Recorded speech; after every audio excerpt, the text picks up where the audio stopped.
नमस्कार, प्रणाम। मैं हूँ रियल राहुल राजा और आप सभी को बीच में मैं एक सॉन्ग सुनाने जा रहा हूँ। अगर अच्छा लगे तो प्लीज़ लाइक शेयर कमेंट ज़रूर करें और साथ में चैनल को सब्सक्राइब करना ना भूलें। तो आइए शुरू करते हैं।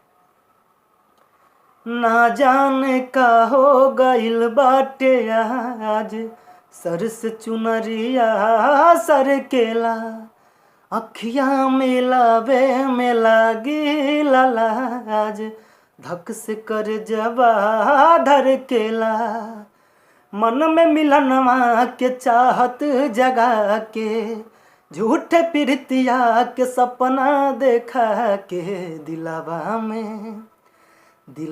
में घर तू बनाई के, उड़ जइबुए मैना, दिलवा में घर तू बनाई के, उड़ जइबुए मैना, उड़ जइबू मैना हो, उड़ जइबू मैना, उड़ जइबू मैना हो, उड़ जइबू मैना, नैया के रंगवा चढ़ाई के, उड़ जइबुए मैना, नैया के रंगवा चढ़ाई के, उड़ जइबुए मैना। निंदिया हेराइल चुराइल बाचैना, नैन भइल दगेबाज हो, लागे लायब त कर जवाब पे हमरो, करे लगल केहू राज हो।